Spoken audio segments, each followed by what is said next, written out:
ఈరోజు మనము సర్వేంద్రియనాం నయనం ప్రధానం అన్నారు. మనందరికీ తెలిసిన విషయమే అండి, కళ్ళు లేనిదే ఈ ప్రపంచాన్ని మనం చూడలేం. అలాంటి కళ్ళకి రకరకాల ఇన్ఫెక్షన్స్ బారిన పడి చిన్న చిన్న గాయాలు తగిలి దాదాపు ప్రపంచవ్యాప్తంగా 26 కోట్ల మంది అంధులుగా మారుతున్నారు. ఈ అంధత్వాన్ని తగ్గించడానికి ఎల్వి ప్రసాద్ ఐ ఇన్స్టిట్యూట్ వారు ఎన్నో సేవలను అందిస్తున్నారు. ప్రపంచవ్యాప్తంగా ప్రఖ్యాతి పొందిన ఈ ఐ ఇన్స్టిట్యూట్కి డైరెక్టర్గా వ్యవహరిస్తున్నటువంటి డాక్టర్ ప్రవీణ కృష్ణ గారు ఈరోజు మనతో ఉన్నారు. వీరు ప్రముఖ కార్నియా స్పెషలిస్ట్ కూడా. వీరిని అడిగి మరెన్నో విషయాలు తెలుసుకునే ముందు మనము దీనికి సంబంధించినటువంటి ఒక ఏవీని చూద్దామండి. డాక్టర్ గారు నమస్తే అండి. నమస్కారం అండి. ఈ ఒక ఏవీని చూసిన తర్వాత కార్యక్రమాన్ని ప్రారంభిద్దాం సార్. అలాగే.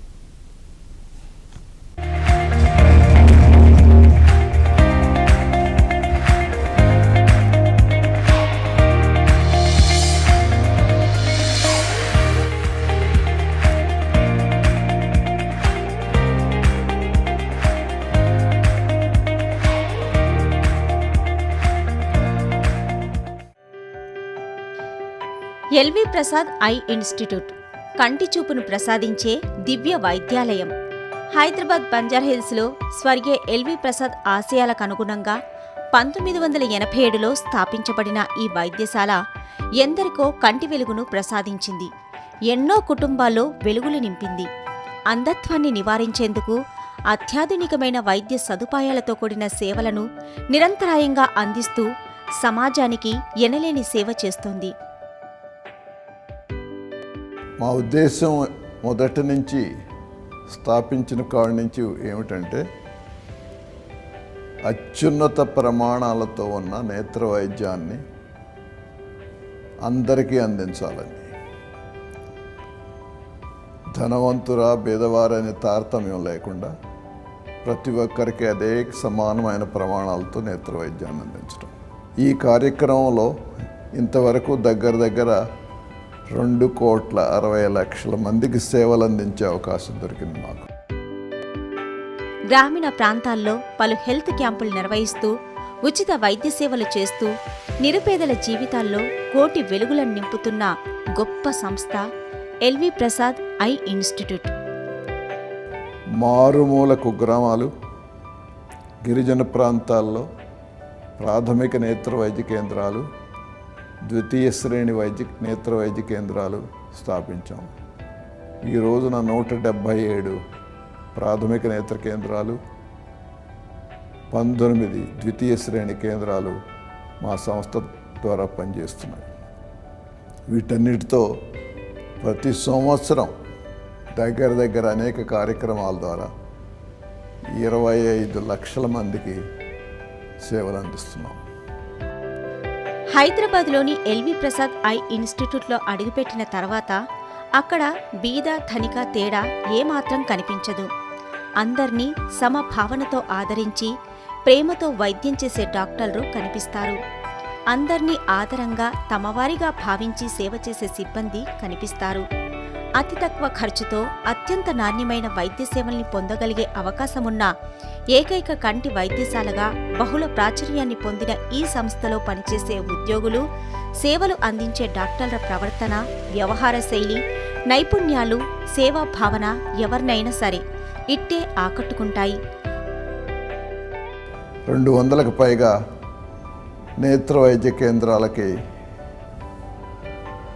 సాంకేతిక సహకారం అందించి ఆ సంస్థల్లో కూడా నేత్ర వైద్యం ప్రమాణాలు పెరిగేటట్టు కృషి చేశాం.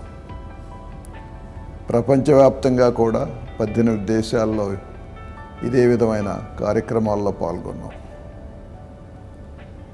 సుమారు 20,000కు పైగా నేత్ర వైద్య సిబ్బంది శిక్షణ కార్యక్రమాల్లో పాల్గొని ప్రపంచవ్యాప్తంగా నేత్ర వైద్య సిబ్బంది పెంచడం కోసం కృషి చేశాం. పరిశోధనా రంగంలో కూడా చాలా కృషి చేశాం.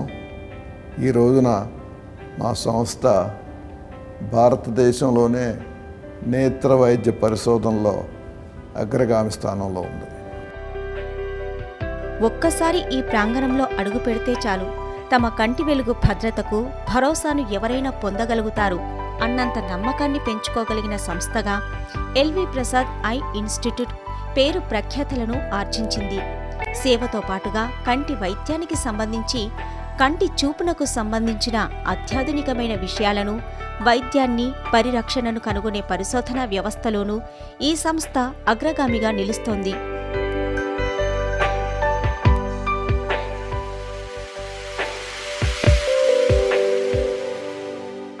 రోగుల అవసరాన్ని కనిపెట్టి సేవలు అందించే సుశిక్షితులైన ఇక్కడి సిబ్బంది ప్రతి ఒక్క రోగిని ఆదరంగా చూసుకుంటారు.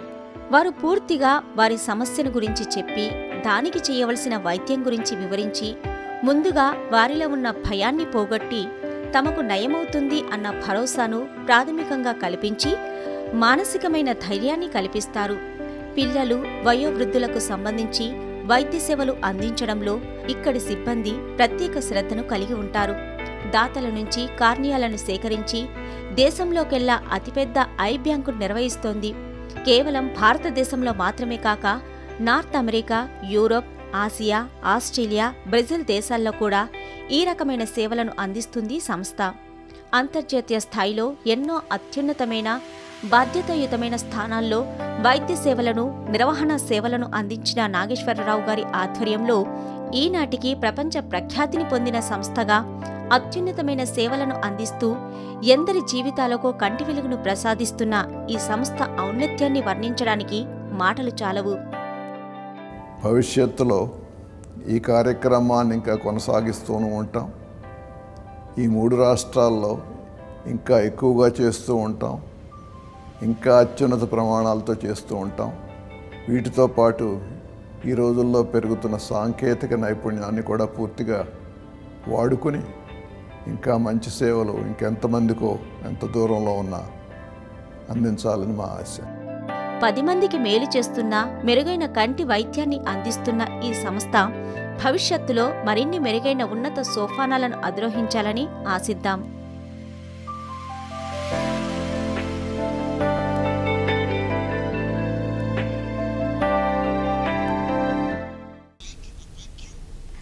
డాక్టర్ గారు, అంటే ఈ కార్యక్రమానికి చేసినందుకు మరొకసారి thank you so much sir. Thank you అండి. నమస్కారం. డాక్టర్ గారు, అంటే ఈ ఎల్వి ప్రసాద్ ఐ ఇన్స్టిట్యూట్ స్థాపించడానికి ముఖ్య ఉద్దేశం ఏమంటారు? అలాగే వీరి ఆశయాలు ఏమంటారు డాక్టర్ గారు? ఎల్వి ప్రసాద్ ఐ ఇన్స్టిట్యూట్ని స్థాపించి దాదాపుగా ఇది 32వ సంవత్సరం అండి దాదాపుగా. సో 30 సంవత్సరాల క్రితం 1985లో మన చైర్మన్ గారు డాక్టర్ గుల్లపల్లి నాగేశ్వరరావు గారు అమెరికాలో బాగా ప్రాముఖ్యత పొందిన కంటి స్పెషలిస్ట్ అన్నమాట. ఆ రోజుల్లో ఆయన మనకి భారతదేశానికి వచ్చినప్పుడు మనకి కంటి సేవ్ అనేది అయితే గవర్నమెంట్ హాస్పిటల్లో ప్లస్ ప్రైవేట్ హాస్పిటల్లో ఉండేది, బట్ అందరూ అందుబాటులో ఉండేది కాదనమాట ఆ రోజుల్లో. సో ఆయన వచ్చి అది చూసినప్పుడు ఒక మంచి కంటి హాస్పిటల్ అందరికీ సేవ్ చేసేది, అందరికీ అందుబాటులో ఉండే హాస్పిటల్ లాంటిది ప్రారంభిద్దామని ఆయన ఆలోచనతో ఆయన వచ్చి హైదరాబాద్ వచ్చి అప్పుడు ఆ రోజుల్లో ఎన్టీ రామారావు గారిని కలిశారనమాట. కలిసినప్పుడు ఎన్టీ రామారావు గారు అప్పుడు ల్యాండ్ అనేది డొనేట్ చేసి ఇక్కడ స్థాపించండి అని చెప్పి, దాని తర్వాత మన సిటీలో అందరికీ అందుబాటులో ఉండే హాస్పిటల్ ఎక్కడ స్థాపించాలనే ఆలోచనలో ఉన్నప్పుడు అప్పుడు మన ఎల్వి ప్రసాద్ గారిని కలిశారనమాట. కలిసిన తర్వాత వాళ్ళిద్దరు ఆలోచన ఒకే రకంగా ఉండి, హాస్పిటల్ అనేది స్థాపిస్తే ఇది హాస్పిటల్ లాగా ఉండకూడదు, మామూలుగా ఎవరికి రావటానికి ఇబ్బంది లేకుండా ఉండటానికి, వచ్చిన తర్వాత ఎవరు వెనక్కి వెళ్లకుండా ఉండే సంస్థ అనేది స్థాపించడానికి అనేది ప్రారంభించారు. అప్పటి నుంచి ఇప్పుడు కూడా ఆ సిద్ధాంతం అనేది అయితే మారలేదండి.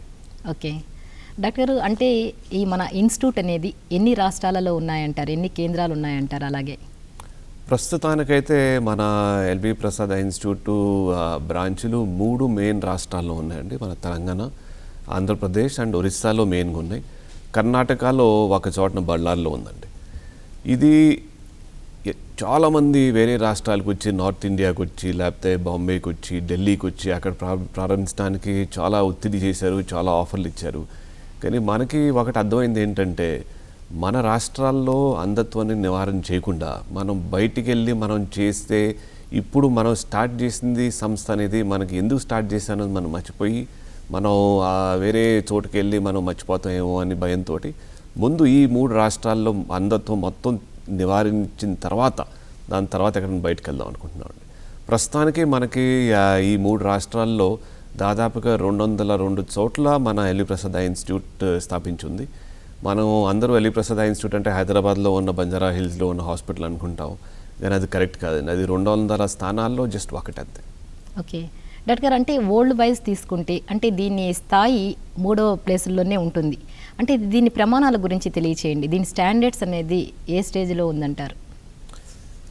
మెయిన్గా ఇప్పుడు కంటి హాస్పిటల్ అనేది ఒకటండి, కంటి ఇన్స్టిట్యూట్ అనేది ఒకటి. ఎల్వి ప్రసాద్ ఐ ఇన్స్టిట్యూట్ అనేది ఎందుకు అంటామంటే, హాస్పిటల్ అనేది ముఖ్యంగా కంటి సేవ ఇది పేషెంట్స్కి అందచేయటంలో సర్జరీస్ కానీ లేకపోతే ఏమన్నా రోగాలు వస్తే దాన్ని నివారించడానికి ఉండేది హాస్పిటల్. హాస్పిటల్తో పాటు కంటి మీద రీసెర్చ్ చేసే సంస్థ అనేది ఇన్స్టిట్యూట్ అంటారు. దాంతోపాటు ఇప్పుడు మనం వచ్చి నేర్చుకోవడానికి, స్టూడెంట్స్ నేర్చుకోవడానికి వాళ్ళకి ట్రైనింగ్ ఇచ్చే వాళ్ళని మళ్ళీ ఇన్స్టిట్యూట్ అంటారు. ఈ రెండిటితోటి మన ఎల్వి ప్రసాద్ ఇన్స్టిట్యూట్లో ప్రాముఖ్యం ఏంటంటే, ఇప్పుడు కంప్లీట్గా అందంగా ఉన్నవాళ్ళు, అంటే వాళ్ళకి వేరే ఏ ట్రీట్మెంట్ లేని వాళ్ళకి రీహాబిలిటేషన్ సర్వీసెస్ అనేది అందిస్తే ఇన్స్టిట్యూట్ ఇది ఒక్కటే దాదాపు ప్రపంచంలో. ఎక్కడ అమెరికాలో కానీ యూరోప్లో కానీ ఎక్కడ ఈ కంప్లీట్గా అందంగా ఉన్న వాళ్ళకి ఇది రీహాబిలిటేషన్ అనేది పొందించే ఇన్స్టిట్యూట్ అనేది దాదాపుగా ఫస్ట్ టైం దాన్ని స్టార్ట్ చేసింది మన భారతదేశంలో. దీంతోపాటు దాదాపుగా ప్రపంచంలో టాప్ 2వ స్థానంలో ఉండే ఐ బ్యాంక్ని కూడా స్థాపించాం అనమాట. ఎందుకంటే అంధత్వాన్ని నివారించాలంటే ఇప్పుడు కళ్ళు డొనేషన్ ఇస్తూ ఉంటారు కదా, డొనేషన్ ఇచ్చిన తర్వాత దాన్ని కరెక్ట్ చేసి కరెక్ట్ ఎవరికి అవసరం ఉందో వాళ్ళకి అందించడం అనేదే ఐ బ్యాంక్ ఫంక్షన్ అనమాట. ఈ అన్నీ ఒకే ప్లేస్లో ఉండి ఒకే రూఫ్ కింద మనం స్టార్ట్ చేయడం అనేది చాలా రేర్ ఎక్కడైనా వరల్డ్లో. అందుకనే ఈ ఇన్స్టిట్యూట్ని దాదాపుగా నెంబర్ 1, నెంబర్ 2, నెంబర్ 3 స్థానంలో ఉందనుకుంటారు వరల్డ్లో అండి. ఓకే, ఎక్రిడేషన్ గురించి తెలియచేయండి డాక్టర్ గారు. అంటే అంత స్థాయికి మన వరల్డ్ వైజ్ నెంబర్ 1, 2, 3 ప్లేసెస్లో ఇది అంటే 2, 3 ప్లేసెస్లో ఉంది అంటే చాలా కృషి అవసరం. అంటే ఎలాంటి కృషి చేస్తున్నారు? దీని ఎక్రిడేషన్ గురించి మాకు మరొకసారి తెలియచేయండి. అక్రిడిటేషన్ అంటే ఒకటి నేషనల్ వైజ్ ఉంటుందండి. మనకి NABH నేషనల్ హాస్పిటల్ అక్రిడిటేషన్ బోర్డుకి అక్రిడిటేట్ అయింది ఎల్వి ప్రసాద్ ఇన్స్టిట్యూట్. దానికన్నా గొప్ప అక్రిడిటేషన్ అంటే WHO అంటే వరల్డ్ హెల్త్ ఆర్గనైజేషన్కి ఒక కొలాబరేటింగ్ సెంటర్ అనమాట. ఇది కొలాబరేటింగ్ సెంటర్ అంటే అర్థం ఏంటంటే, వరల్డ్ హెల్త్ ఆర్గనైజేషన్ అనేక దేశాల్లో ఏ ఇన్స్టిట్యూట్తో పార్ట్నర్షిప్ చేసి ఏ ఇన్స్టిట్యూట్ పబ్లిక్ హెల్త్ సర్వీస్ చేస్తుందో వాళ్ళతో పాటు పార్ట్నర్ చేసి వరల్డ్లో అంధత్వాన్ని నివారించడానికి వాళ్ళు హెల్ప్ చేస్తూ ఉంటారనమాట. ఇప్పుడు మన భారతదేశంలో ప్లస్ ఏషియా ప్రాంతంలో కూడా ఇది వరల్డ్ హెల్త్ ఆర్గనైజేషన్కి కొలాబరేటింగ్ సెంటర్ లాగా ఎల్వి ప్రసాద్ ఇన్స్టిట్యూట్ గుర్తించబడింది. ఓకే డాక్టర్, అలాగే మీరు రీహాబిలేషన్ గురించి కూడా తెలియజేశారనమాట. అంటే వరల్డ్ వైజ్ చూస్తే ఇదే మనం ఒక్క పెద్ద ఇన్స్టిట్యూట్ మందే. అంటే కార్నియా లోపం వల్ల, ఇతర ఇన్ఫెక్షన్స్ లోపాల వల్ల కళ్ళు పూర్తిగా పోగొట్టుకున్న వాళ్ళకి స్పర్శతోనే ట్రైనింగ్ అనేది ఇస్తుంటారు. వాళ్ళ జీవితకాలం అంతా చాలా హ్యాపీగా గడపడానికి ఎంతో ముందడుగు వేపిస్తున్నారు. దీని గురించి తెలియచేయండి డాక్టర్ గారు. అంటే ఇప్పుడు మనం కంటికి ఏమైనా రోగం వచ్చినా కూడా మనము దాన్ని కంట్లో మందు వేసుకోవడం కానీ లేకపోతే ఏమైనా ఆపరేషన్ చేస్తే అది నయమవుద్ది అనుకుంటాం. దాదాపుగా చాలా పరంగా ఇది కరెక్టే అండి. కానీ కొంతమందికి మనం ఆపరేషన్లు చేసినా కూడా లేకపోతే మందులు వాడినా కూడా చూపు అనేది మళ్ళీ వచ్చే పరిస్థితి లేదు. సో ఇలాంటి వాళ్ళు కూడా ఇప్పుడు మన మధ్యలో ఉన్నారు. వీళ్ళకి బతకడానికి, తెరువు ఇవ్వటానికి ప్లస్ ఎలాగ జీవించడం అనేది నేర్పడం అనేది సంస్థలు అనేవి మన దగ్గర చాలా తక్కువ ఉన్నాయి.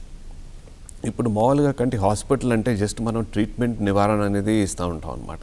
బట్ ఈ అందంగా ఉన్న వాళ్ళకి మనం ఏమీ హెల్ప్ చేయకుండా ఉంటాం అనేది అది కూడా కరెక్ట్ కాదనమాట.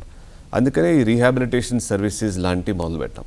రీహాబిలిటేషన్ అంటే చిన్నపిల్లల దగ్గర నుంచి ముసలివాళ్ళ వరకు ఇప్పుడు ఇంట్లో ఎలాగ నడవాలి, కర్ర పట్టుకొని ఎలాగా నావిగేట్ చేయాలి, ప్లస్ ఇంట్లో రోజు చేసే పనులు, సే ఫర్ ఎగ్జాంపుల్ ఆడవాళ్ళకి వంట చేసుకోవాల్సి వచ్చింది, కళ్ళు కనిపించకపోతే ఎలాగా వంట చేయటం, ఎలాగా తన ఏమన్నా వర్క్ చేసి ఏమన్నా రీహాబిలిటేషన్ సర్వీసెస్ చేయటం, ఇలాంటి వాళ్ళకి మనం స్పెషల్గా ట్రైనింగ్ ఇస్తూ ఉంటాం అనమాట. దీంతోపాటు ఇప్పుడు చాలామంది స్టూడెంట్స్ కూడా, చాలా చిన్న పిల్లలు ప్లస్ స్టూడెంట్స్ కూడా కళ్ళు కనిపించిన వాళ్ళు ఉంటారు. ట్రెడిషనల్గా ఏం చేస్తామంటే వాళ్ళకి ఎగ్జామ్స్ రాయడానికి ఎవరన్నా చదివి వినిపించే పుస్తకాలు చదివి వినిపించడం కానీ లేకపోతే ఎగ్జామ్స్ రాసేటప్పుడు ఏమైనా రాసి పెట్టడం కానీ అనేది మనం వినుంటామండి. దీంతోపాటు ప్రస్తుతానికి వాలంటరీ సర్వీస్కి ఏం చేసామంటే ఒక లైబ్రరీ లాంటివి క్రియేట్ చేసాం. లైబ్రరీ ఏంటంటే ఆడియో బుక్ లైబ్రరీ అనమాట. ఇప్పుడు చాలామంది మన దగ్గర ఫ్రీ టైం ఉంటుంది. ఇప్పుడు వెళ్ళి మనకి ఇష్టమైన బుక్కులు కానీ లేకపోతే మనకి ఇంపార్టెంట్ టెక్స్ట్ బుక్లు కానీ ఇది ప్రింటెడ్ పేపర్ ఫార్మాట్ కాకుండా ఆడియో ఫార్మాట్లో చేస్తే ఇప్పుడు కళ్ళు కనపడిన వాళ్ళకి అది విని నేర్చుకొని దాని తర్వాత చదువుకొని ఎగ్జామ్స్ పాస్ అయ్యే అవకాశాలు అయితే ఉంటాయి. అందుకనే ఇలాంటి ఆడియో లైబ్రరీ అనేది స్థాపించాము. దీంతోపాటు రీహాబిలిటేషన్ సర్వీసెస్లో కొంతమందికి చాలా తక్కువ చూపు ఉంటుంది. ఆ తక్కువ చూపుని ఎలాగ మ్యాక్సిమైజ్ చేయడం అనేది కూడా నేర్పుతాం. ఎగ్జాంపుల్ ఏంటంటే కొంతమందికి ఇప్పుడు చెక్లు అట్లాంటివి ఏమన్నా సైన్ చేయాలి, లేకపోతే చిన్న చిన్న ప్రింట్ అనేది చదివినప్పుడు అవి కనపడం అనమాట. అది కంప్యూటర్ ద్వారా ఆ చిన్న చిన్న ప్రింట్ని ఎలా మ్యాగ్నిఫై చేసి వాళ్ళకి చూపించాలో, లేకపోతే ఆ చిన్న చిన్న ప్రింట్ని ఫర్ ఎగ్జాంపుల్ మన భూతద్దంతో ఎలాగా ఇంప్రూవ్ చేయాలో చూపు, ఇట్లాంటి ఫెసిలిటీస్ కూడా అన్నీ అందజేస్తున్నామండి. ఓకే డాక్టర్ గారు, అంటే మీరు చాలా బాగా తెలియజేశారు డాక్టర్ గారు. అంటే సెన్సరీ పార్క్ అనేది అంటే వాళ్ళకి ట్రైనింగ్ ఇవ్వడం అనేది ఎన్ని నెలలు పడుతుందంటారు? అలాగే వాళ్ళు ఈవెన్ నేను చూసాను డాక్టర్ గారు, అంటే మన ఇన్స్టిట్యూట్లోని అంటే గ్యాస్ స్టవ్ యొక్క విర్త్ ఎంత ఉంది, దానిపైన ఎంత గిన్నెలు పెట్టుకోవచ్చు, అంటే వాళ్ళ పనులు వాళ్ళు చేసుకోవడమే కాకుండా అంటే కుకింగ్ కూడా వాళ్ళకి చేయడం, ఇంట్లో వాళ్ళకి చేయడం కూడా జరుగుతుంది. ఈ సెన్సరీ పార్క్ గురించి తెలియచేయండి. తర్వాత మనం ఆడియో బుక్స్ గురించి ఇంకా డీప్గా మాట్లాడదాం డాక్టర్ గారు. సెన్సరీ పార్క్ అనేది ఇప్పుడు మన విజయవాడ క్యాంపస్లో, ఎల్వి ప్రసాద్ క్యాంపస్లో మైక్రోసాఫ్ట్ వాళ్ళ హెల్ప్ తోటి మనం కట్టామండి. దీంట్లో ప్రాముఖ్యత ఏంటంటే ఒక పెద్ద పార్క్ లాంటిది, అంటే చూడటానికి కూడా చాలా అందంగా ఉంటుంది. ప్లస్ చూడటంతో పాటు వెళ్ళి అన్నీ ఇప్పుడు బొమ్మలు ఉంటాయండి. అక్కడ తాజ్మహల్ బొమ్మ ఉంటుంది, లేకపోతే రెడ్ ఫోర్ట్ బొమ్మ ఉంటుంది. వెళ్ళి ముట్టుకొని ఇది ఎలాగ ఉంటుంది, ఏం కనిపించిన వాళ్ళకి ఇది ఊహించుకొని తెలుసుకోవటానికి అనేది ఇది స్థాపించాం అనమాట. దీంతోపాటు ఇప్పుడు ఫర్ ఎగ్జాంపుల్ యానిమల్స్ ఉంటాయి ఆ పార్క్లో, లేకపోతే పెట్టెలు ఉంటాయి. ఆ సౌండ్స్తో పాటు ఎలా గుర్తించాలి పిల్లలకి, ఇప్పుడు ఎవరన్నా మామూలుగా కళ్ళు కనిపించిన వాళ్ళు మామూలుగా మ్యూజియంకి కానీ లేకపోతే మ్యూజియం పార్క్ కానీ వెళ్తే వాళ్ళు మనం ఎంజాయ్ చేసినట్టు చేయలేరు కదా, ఎందుకంటే వాళ్ళకి చూపు అనేది చాలా తక్కువ ఉంటుంది. కాబట్టి వాళ్ళు చూసి దీన్ని ఆనందించడానికి అనేది స్పెషల్గా కన్స్ట్రక్ట్ చేసిన పార్క్ అనమాట ఇది. ఏంటంటే సెన్సరీ పార్క్ అనేది ఇప్పుడు కళ్ళు లేకుండా మన బాడీలో వేరే రీతిగా స్పర్శ పొంది దాన్ని ఎంజాయ్ చేయడానికి, ఆనందించడానికి ఉండే అవకాశం. చెవులతో కానీ లేకపోతే వాసనతో కానీ లేకపోతే చేతులతో కానీ ముట్టుకొని లేకపోతే ఇని లేకపోతే దాన్ని వాసన చూసి కానీ దాన్ని ఆనందించే పార్క్ అనేది సెన్సరీ పార్క్. ఇలాంటి సెన్సరీ పార్క్లు అనేది చిన్న స్థాయిగా ప్రతి హాస్పిటల్లో పెట్టామండి. మన 200 సెంటర్లో చాలా సెంటర్లో చాలా చిన్న స్థాయిగా ఇప్పుడు పల్లెటూరులో కూడా అందుబాటు ఉండేటట్టు పెట్టాం అనమాట. ఇలాంటి సెంటర్లో ఎలాగ ఉంటుందంటే రోజు మనం బతుకుదెరువు అనేది ఉండటానికి ఇప్పుడు గడప ఎలా దాటాలి ఇంట్లో, అది మనకు తెలియపోతే నేర్పపోతే మళ్ళీ మనం పడ్డాం అనుకోండి, కళ్ళు సరిగ్గా లేకపోతే మళ్ళీ ఇంకా దెబ్బలు తగిలే అవకాశాలు ఉంటాయి. మీరు అన్నట్టు గ్యాస్ పొయ్యిని హ్యాండిల్ చేసేటట్టు, వంట చేసేటట్టు ఇవన్నీ ఏంటంటే ఇది చేసేటప్పుడు మళ్ళీ మనకి దెబ్బ తగిలే అవకాశాలు ఉండే పరిస్థితులు అన్నమాట ఇట్లాంటివన్నీ. కాబట్టి వాళ్ళకి నేర్పితే ఎలాగ దాన్ని హ్యాండిల్ చేయాలి, దాన్ని సైజ్ అంతా, దాన్ని ఎలాగ ఏ సీక్వెన్స్లో చేయాలనేది నేర్పేవాళ్ళు మామూలుగా మనం అనుకుంటాం చాలా ఈజీ అందరు నేర్చుకుంటారులే అని, కానీ ఇది కరెక్ట్ కాదు. వాళ్ళకి నేర్పితేనే ఒక రకంగా చేసి వాళ్ళు సేఫ్టీగా ఏమి ఇబ్బందులు లేకుండా చేస్తారనమాట. ఓకే డాక్టర్ గారు, అంటే యాక్చువల్గా అయితే పిల్లలకి నేర్పించడమే ఈ కాలం అంటే గ్రోయింగ్ చిల్డ్రన్కి యాజ్ ఎ మదర్ ఫాదర్గా నేర్పించడమే చాలా కష్టం. అలాంటి వాళ్ళకి, చూపు లేని వాళ్ళకి సాహిత్యం, సంగీతం, జీవిత పాఠాలు, విజ్ఞాన పుస్తకాలు ఎన్నో మీరు అందుబాటులో మీ లైబ్రరీలకు తీసుకొచ్చారు. ఈ ఆడియో బుక్ అనేది ఎలా ఐడియా వచ్చింది, ఎలా దాన్ని క్రియేట్ చేసి వాళ్ళకి అర్థమయ్యేటట్టుగా ఎలా ట్రైన్ చేస్తున్నారంటారు? ఆడియో బుక్ ఐడియా అనేది యాక్చువల్లీ అంత కొత్తదేం కాదండి, పాతదే. ఎందుకంటే ఇదివరకు కాలంలో ఎవరికి కనిపించినప్పుడు చదివి వినిపించేవాళ్ళు అనమాట. చదివి వినిపించడం అనేది ప్రాబ్లం ఏంటంటే ఎవరైనా అందుబాటులో ఉండాలి, వాళ్ళ దగ్గర టైం ఉండాలి. అదే టైంకి ఇప్పుడు కళ్ళు కనిపించిన వాళ్ళకి వినటానికి టైం ఉండాలి. దాన్ని జీర్ణించడానికి ఒక్కసారి చదివితే మళ్ళీ దానికి ఇసుకొచ్చుద్దేమో అని మళ్ళీ భయం కూడా ఉంటుంది కదా. అలా కాకుండా వాలంటరీ సర్వీస్గా చాలామందికి మనందరి దగ్గర చాలా టైం ఉంటుంది. ఆ టైంలో వారానికి 1 గంట మన హాస్పిటల్కి వచ్చి ఆడియో లైబ్రరీ ఉంటుందండి మాకు. ఆడియో లైబ్రరీ అంటే సౌండ్ ప్రూఫ్ రూమ్ అన్నమాట. ఆ గంటలో ఇష్టమైన టెక్స్ట్ బుక్లు కానీ లేకపోతే స్టోరీ బుక్లు కానీ పిల్లలకి, లేకపోతే ఎగ్జామ్స్కి అవసరమైన మెటీరియల్ కానీ బుక్కుల్లో నుంచి మరి ఆడియో క్యాసెట్ ఫార్మ్గా మనం కన్వర్ట్ చేస్తే అప్పుడు ఎవరికి ఇది కళ్ళు కనిపించవో ఏ టైం కన్నా వచ్చి కావాలంటే ఏ టైటిల్ అన్నా సెలెక్ట్ చేసి వాళ్ళు ఏమైనా బుక్ చదువుకోవాలనుకుంటున్నారనుకోండి అది నచ్చు, లేకపోతే ఎగ్జామ్కి ప్రిపేర్ అవ్వాలనుకుంటున్నారంటే అది నచ్చు. ఒక్కసారి కాదు, ఎన్నిసార్లు అయినా పర్లేదు, ఎందుకంటే ఎవరు మళ్ళీ దాన్ని టైం వేస్ట్ చేయట్లేదు కదా. ఇది ప్యూర్లీ వాలంటరీ సర్వీస్గా స్టార్ట్ చేసాం. ఇది చాలా సక్సెస్ఫుల్గా క్రియేట్ అయింది. ప్లస్ మీలో వినేవాళ్ళు ఎవరన్నా ఇలాంటి సర్వీస్ ఏమన్నా ప్రొవైడ్ చేయాలంటే మీకు ఎప్పుడన్నా మీరు ఎల్వి ప్రసాద్ హాస్పిటల్కి వచ్చి ఇలాగ ఆడియో లైబ్రరీకి నేను కాంట్రిబ్యూట్ చేస్తాను అని మీరు కాంట్రిబ్యూట్ చేసేది ఏం లేదండి, మీ టైం అంతే. వచ్చి బుక్ చదివి ఆడియో లైబ్రరీలో ఒక భాగంగా చేస్తే ఎంతోమంది బెనిఫిట్ అవుతారు అన్నమాట దాంతో. ఓకే డాక్టర్, అంటే మీరు కంప్యూటర్స్లో కూడా చాలా శిక్షణ ఇస్తున్నారు. కంప్యూటర్లో శిక్షణ తీసుకున్న అందులో కూడా చాలామంది జాబ్ ఆపర్చునిటీ, ఉపాధి కలిగింది వాళ్ళందరికీ. అంటే కంప్యూటర్లో ఎలా శిక్షణ ఇస్తున్నారు? అంటే చాలా మనిషి అంటే కళ్ళు ఉండే వాళ్ళకే చాలా కష్టం, అలాంటి వాళ్ళకి ఎలా శిక్షణ ఇస్తున్నారు? అంటే కంప్యూటర్ని ఎలా ఉపయోగిస్తామంటే ఇప్పుడు కళ్ళు కనపడడం అంటే అందరికీ కంప్లీట్గా ఏం కనపడకుండా ఉండవండి. కొంతమందికి కొంచెం చూపు ఉంటుంది, కొంతమందికి ఒక మూలన చూపు ఉంటుంది, కొంతమందికి ఒక రకమైన కలర్స్ అనేదితో పాటు చూపు ఉంటుంది అనమాట. సో కంప్యూటర్తో పాటు ఏం చేస్తారు అంటే కొన్ని స్పెషల్ ప్రోగ్రామ్స్ ఉన్నాయి. ఇప్పుడు ఫర్ ఎగ్జాంపుల్ మనం మౌస్ అనేది వాడతాం కదా, ఇది ఏమన్నా మూవ్ చేయడానికి, కర్సర్ మూవ్ చేయడానికి, ఆ మౌస్లోనే మ్యాగ్నిఫైయింగ్ గ్లాస్ లాంటిది పెట్టి ఇప్పుడు ఏమన్నా టెక్స్ట్ కానీ ఏమన్నా రీడింగ్ మెటీరియల్ ఉన్నప్పుడు దాని మీద మౌస్ మూవ్ చేసినప్పుడు స్క్రీన్ మీద మ్యాగ్నిఫై చేసి కనిపించింది అనమాట. అప్పుడు చూపు చాలా తక్కువ ఉన్న వాళ్ళు స్క్రీన్ దగ్గరికి వెళ్ళి చూసి ఆ మౌస్ దగ్గర ఏముంది చదవడానికి అవకాశాలు ఉంటాయి. అదే రకంగా ఆ మౌస్ పేపర్ మీద మూవ్ చేసినప్పుడు మనం మామూలుగా వైట్ పేపర్ ఉంటుంది, దాని మీద బ్లాక్ అక్షరాలు ఉంటాయి ఎక్కువ శాతం. కొంతమందికి అది సరిగ్గా కనిపించదు. అందుకనే కంప్యూటర్ ఏం చేస్తుందంటే దాన్ని బ్లాక్ బ్యాక్గ్రౌండ్ మీద వైట్ అక్షరాలు వచ్చేటట్టు, తెల్ల అక్షరాలు వచ్చేటట్టు చేస్తుంది అనమాట. అలాంటప్పుడు కొంతమందికి కొంచెం చూపు అనేది ఇంకొంచెం బాగా కనిపించేటట్టు ఉంటాయి. ఇలాగే అనేక ప్రోగ్రాములతోటి కంప్యూటర్ని వాడి మనం ఎలాగా చూపు అనేది బాగా ఈ మ్యాక్సిమైజ్ చేయడానికి అవకాశాలు ఉన్నాయో అలా చేస్తుంటాం అన్నమాట. ఓకే డాక్టర్, అంటే దాదాపు ఈ ఎల్వి ప్రసాద్ ఐ ఇన్స్టిట్యూట్ ద్వారా చాలామందికి 50% మందికి ఉచిత వైద్యాన్ని అందిస్తున్నారు. అలాగే సర్వే టీం ద్వారా కూడా 0 నుంచి 15 years అమ్మాయిలకు కానీ అబ్బాయిలకు కానీ వాళ్ళకి ఉచిత ట్రీట్మెంట్ అనేది, అద్దాలు అనేది, సర్జరీ అవసరమైన వాళ్ళకి సర్జరీ కూడా చేస్తున్నారు. ఇదొక గొప్ప విజయంగా మనం అనుకుంటాం డాక్టర్ గారు, దీని గురించి కూడా తెలియచేయండి. అంటే మన సంస్థ స్టార్ట్ చేసినప్పుడు దాదాపు 30 సంవత్సరాల క్రితం మా చైర్మన్ గారు అప్పుడు అనుకున్న విషయం అనేది ఇప్పుడు కూడా కొనసాగిస్తున్నాం అనమాట. అది ఎలాగంటే కంటికి వైద్య సేవ అనేది మన దగ్గర ఎంత డబ్బులు ఉన్నాయో దాన్ని బట్టి అందకూడదు, మనకి అవసరం అయినప్పుడు అది అందాలి. అందుకనే ఎల్వి ప్రసాద్ ఐ ఇన్స్టిట్యూట్ది 200 సంస్థలు 200 బ్రాంచ్లు ఉన్నా కూడా దాదాపుగా 90% బ్రాంచ్లు మనకి పల్లెటూరులో కుగ్రామాల్లో ఉన్నాయన్నమాట. దీని ప్రాముఖ్యత ఏంటంటే ఇప్పుడు సిటీల్లో అందరికీ చాలా ఆప్షన్స్ ఉంటాయి. ఒక హాస్పిటల్ కాకపోతే ఇంకో హాస్పిటల్కి వెళ్ళి చూపించుకుంటారు. కానీ పల్లెటూరు నుంచి ఎవరైనా వచ్చి కంటికి వైద్య సేవ చేయించుకోవాలంటే వాళ్ళు సిటీ రావడానికి, వాళ్ళు కళ్ళు సరిగ్గా కనిపించకూడదు, వాళ్ళతో పాటు తోడు రావడానికి వాళ్ళకి ఖర్చే కాదు, వాళ్ళు వచ్చి చూయించుకొని వెళ్ళి తర్వాత మందులు తర్వాత మళ్ళీ వచ్చి చూయించుకోవాలంటే వాళ్ళకి చాలా టైం కూడా వేస్ట్ అవుతుంది. చాలామంది రోజు కూలి చేసుకునే వాళ్ళు ఉంటారు, ఆ కూలి లేకపోతే ఇప్పుడు బతుకుదెరువు లేని వాళ్ళు కూడా ఉంటారన్నమాట. అందుకనే మనం ఆ సంస్థగా ఓన్లీ సిటీస్లో కాకుండా ఈ చిన్న టౌన్స్లో కానీ చిన్న పల్లెటూరులో కూడా స్టార్ట్ చేసాం అనమాట. దీన్ని అర్థం ఏంటంటే స్క్రీనింగ్ ప్రోగ్రామ్స్ కూడా స్టార్ట్ చేసామండి. స్క్రీనింగ్ ప్రోగ్రామ్స్ అంటే వాలంటీర్స్ ఉంటారు. వాలంటీర్స్ అంటే పల్లెటూరు నుంచి చుట్టుపక్కల వెళ్ళి వేరే ఏమేమి హెల్త్ ప్రాబ్లమ్స్ ఉన్నాయో కనిపెట్టేవాళ్ళు.